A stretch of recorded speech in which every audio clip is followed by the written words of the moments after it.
everybody. Hi. I'm so glad you're here watching with us and going with us as we work our way through our Advent blocks. We are on day number 7. It is December 7th. So we're at day number 7. Gabby, you want to put this one over there? And we'll put the star on top of it because that is what we are working on today, day number 7. So let's go ahead and go over what we've already learned. We've talked about how Christmas is God's love story to His world. Talked about how it all began, how God gave us a new start, how God made crazy promises, but we can always trust them. How God's with us when we cry, how God picks people we wouldn't always pick, and how God gives us dreams that we can trust and we can follow. And today we are going to see what happened to God's people in His story, in the big Christmas story that we're talking about.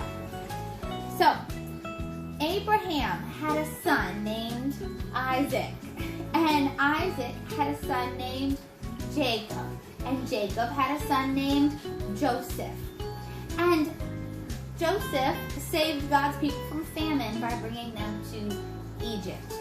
Well, when the famine was over, Joseph and his brothers didn't follow God out of Egypt. Remember, we talked about how that they were comfortable in Egypt, but neither did their children, or their children's children, or their children's children's children.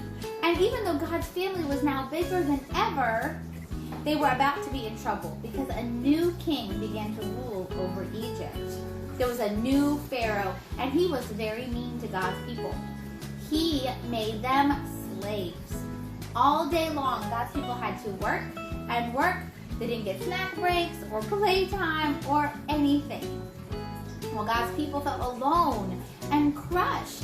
So they cried out to God. They said, God, where are you? We need you. Well, God heard their cries. Abby, you know God always hears our cries, right? We learned about that when we talked about how Hagar was crying in the desert. God heard her cries, just like God heard the Israelites' cries in our story today. And God saw their trouble, and God's heart was breaking over it, especially how God's people felt all alone.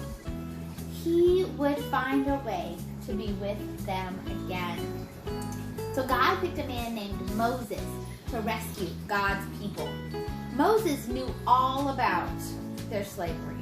And in fact, Moses had already tried to rescue God's people once before, but he didn't do a really good job. And so he had given up. He ran away, and he was now in the wilderness watching sheep. Oh, watching sheep. He knew what was going on in Egypt with his people.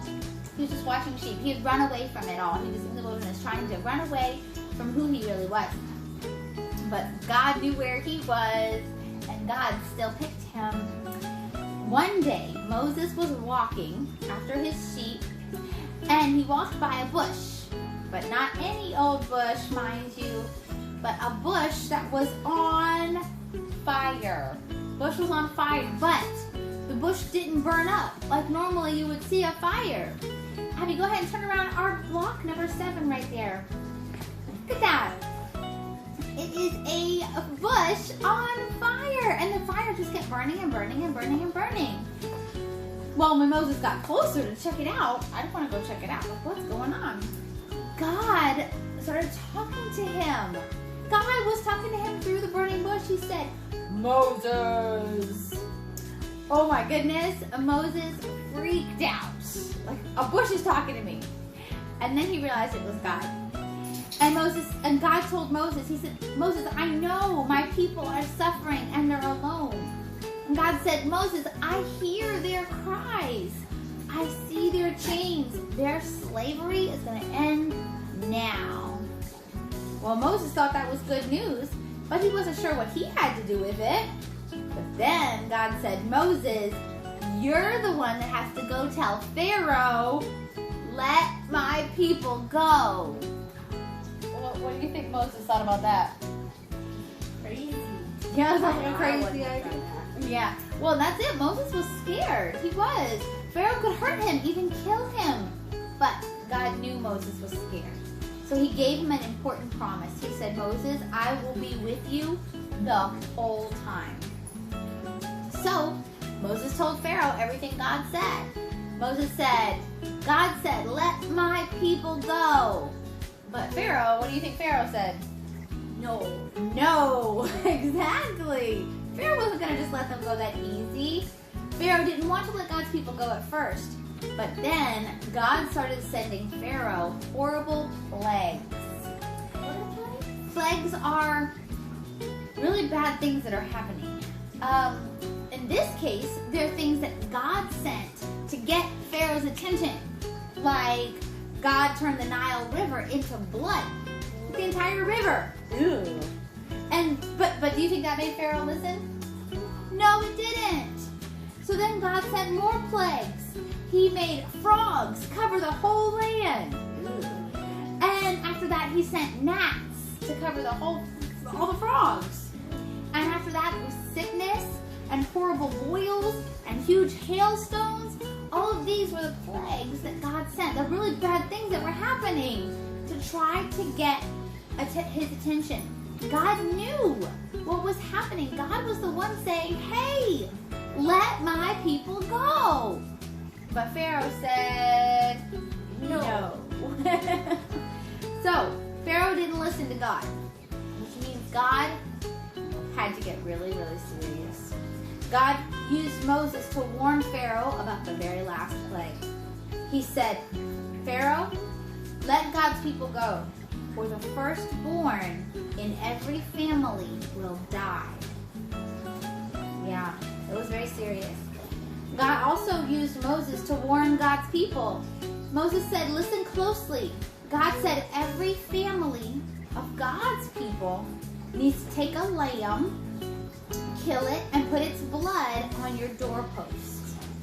And that way, when God visits tonight, he'll see the blood of the lamb, and he will pass over your house so that nobody has to die in that house. That will be God's signal to say, oh, these people trust me. Okay?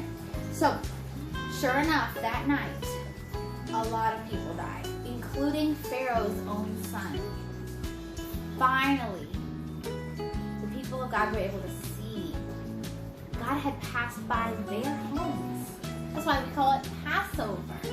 See, God had passed over their homes because they had obeyed God. They had shown that they trusted God by killing the lamb and by putting the blood on their doors. Well, Pharaoh told God's people, fine, you aren't my slaves anymore, go.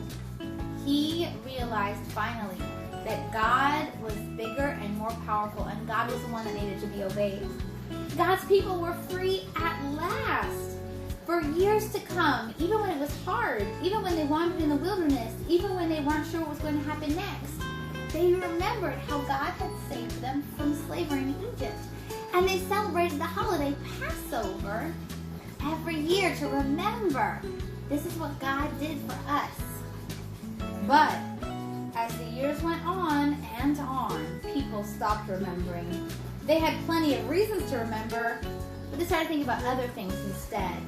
They thought about how strong they were now, and they didn't want to be in the wilderness anymore. They even started to miss Egypt. It led them back to the same old problems. When they forgot their God, and he seemed far away. So Moses and God's people began to hope and to pray. God, will you come back to stay? See, it seems like everybody in this story is saying, God, we want you to come back to stay. And from the very beginning all the way through, God is trying to make a way to come back to stay. Well, we'll see what happens tomorrow. Bye!